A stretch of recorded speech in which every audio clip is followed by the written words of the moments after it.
ఊరుకో సర్పంచో ఎంపీటీసో అయిదామని ఇన్నేళ్ల నుంచి కలలు కన్న బీసీ లీడర్లకు మంచి రోజులు వచ్చినట్టే కొడుతున్నాయి.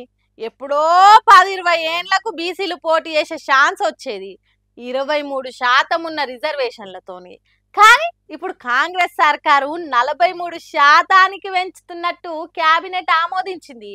ఇక దీని మీద తెలంగాణ కొత్త రాజకీయం మొదలైంది. ఒక్కొక్కరు ఒక్కో తీరుగా మాట్లాడుతున్నారు.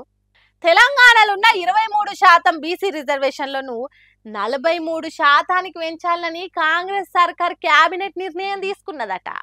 ఒకవేళ ఇది ఏ అడ్డంకి లేకుండా అమలైతే ఊర్ల పొంటున్న బీసీ లీడర్లు ఎగిరి గంతేశం ముచ్చట. జనాభాలో ఎక్కువ మంది అయిన మాకు రాజకీయాలలో తక్కువ పదవులు ఉంటున్నాయని ఇన్ని రోజులు బాధపడ్డారు. కానీ ఆ బాధలను కాంగ్రెస్ సర్కార్ దుడుస్తుందా, లేకుంటే బీఆర్ రాష్ట్రం తీరుగా అయితే బీసీ సమాజం ఏడుస్తుందా అనేది ముందు ముందు చూడాలి. కానీ ఈ బీసీ రిజర్వేషన్ల మీద పెద్ద పెద్ద డౌట్లు ఉన్నాయంటున్నారు బీఆర్ఎస్ పార్టీ లీడర్లు.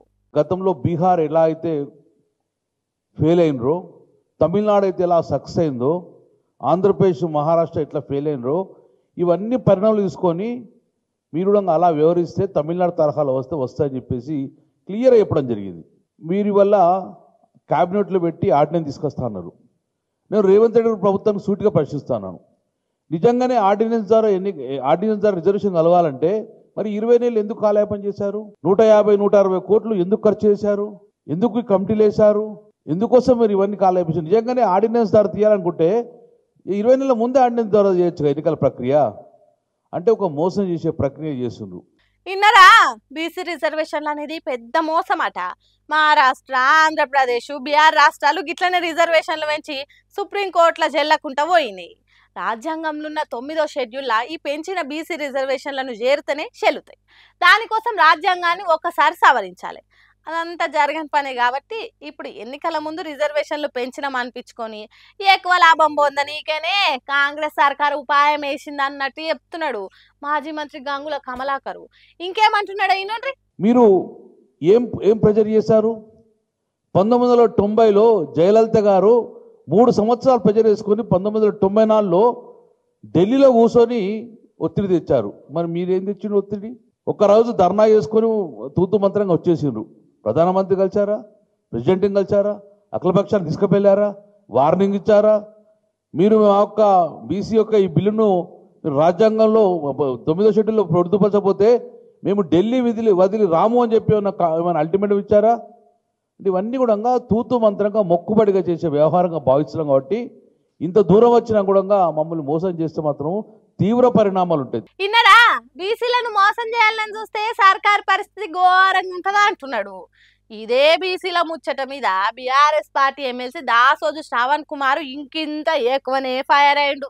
ఆ కమిషన్ రిపోర్ట్ ఏమైంది చెప్పండి. భూసాని వెంకటేశ్వరరావు గారి రిపోర్టు రేవంత్ రెడ్డి గారో లేకపోతే ప్రభుత్వంలో ఉన్న కేబినెట్ మంత్రిలో ప్రైవేట్ ప్రాపర్టీ కాదు, ఇట్స్ పబ్లిక్ ప్రాపర్టీ.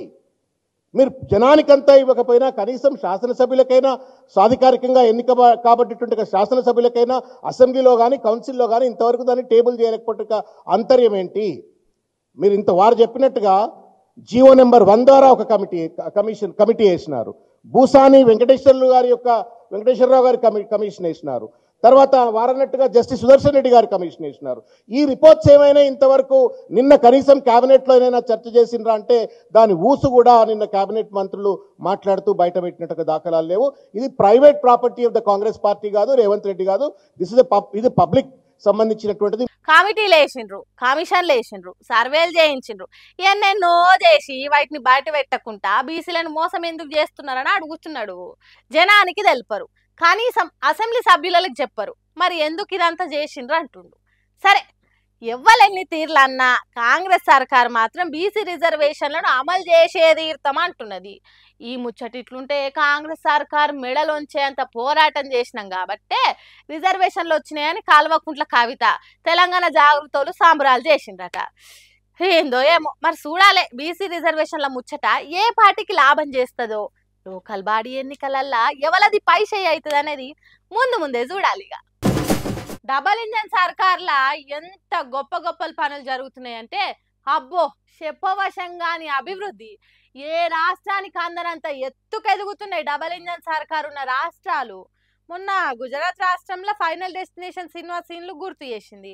నిన్న రాజస్థాన్ రాష్ట్రం వేసిన రోడ్డు ఓపెనింగ్ కాకముందే వరద కొట్టుకొని పోయింది. ఇప్పుడు ఇంకో డబుల్ ఇంజన్ సర్కారు మహారాష్ట్రలో ఎసోంటి డెవలప్మెంట్ జరుగుతుందో చూడండి.